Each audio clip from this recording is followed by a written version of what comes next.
Gyan Sagar Educational Group presents eSchool.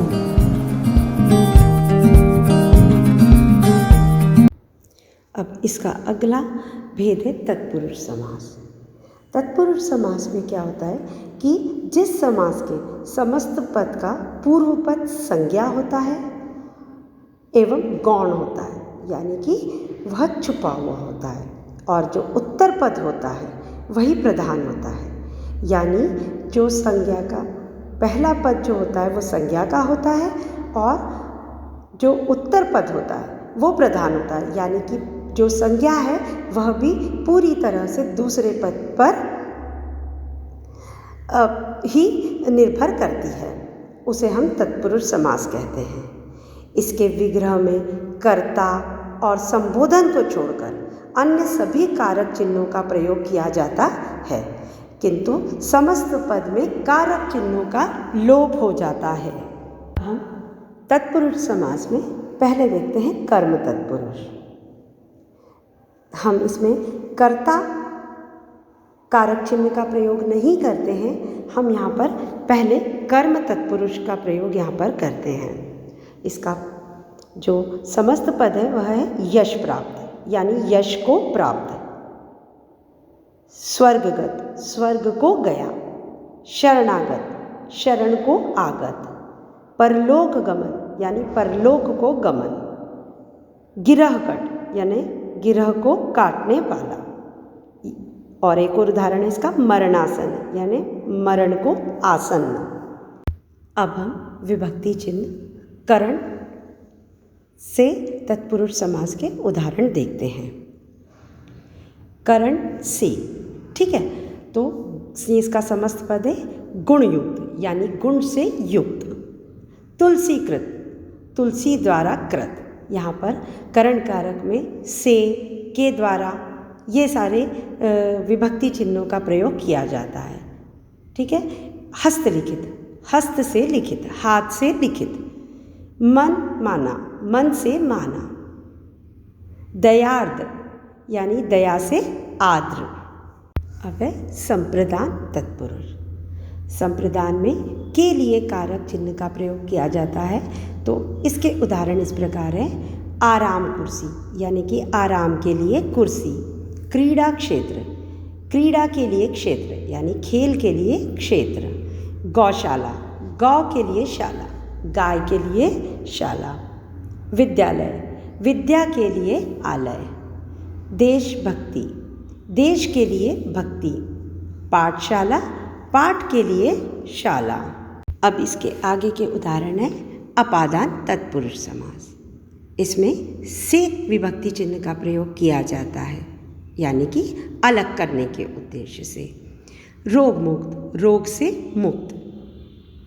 ऋण मुक्त, ऋण से मुक्त। पथ भ्रष्ट, पथ से भ्रष्ट।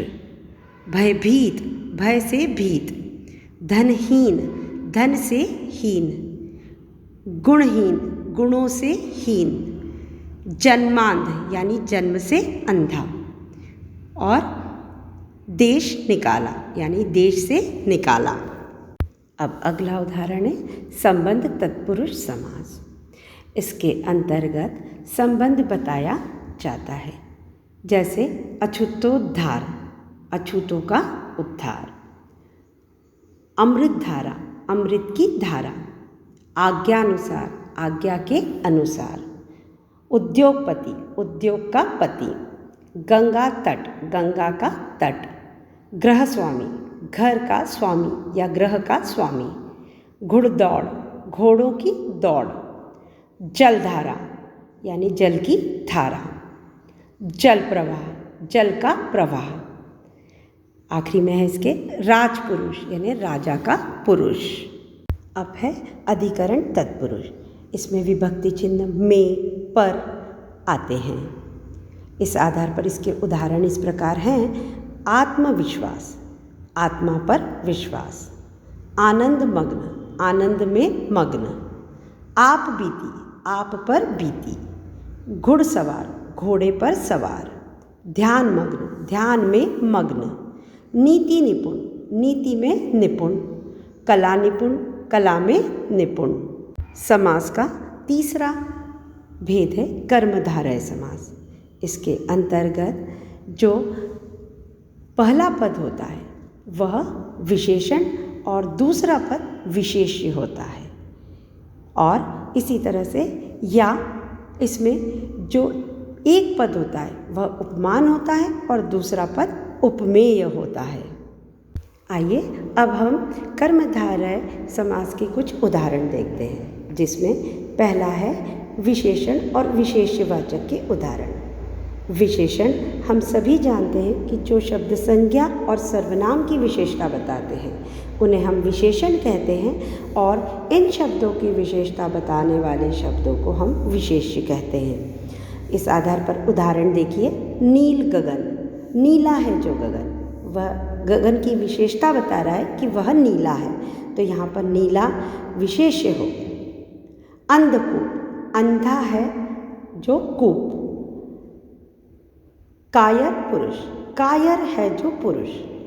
कृष्ण सर्प, कृष्ण है जो सर्प। दही बड़ा, दही में डूबा हुआ बड़ा। दुष्चरित्र, बुरा है जो चरित्र। नीलकमल, नीला है जो कमल। कृष्ण सर्प, कृष्ण यानी काला, काला है जो सर्प। लाल टोपी, लाल है जो टोपी। इसका अगला भेद है द्वंद्व समास। द्वंद्व समास में समस्त पद में दोनों पद समान होते हैं, यानी पूर्व पद और उत्तर पद दोनों समान होते हैं, उन्हें हम कहते हैं द्वंद्व समास। इसमें दोनों पदों को,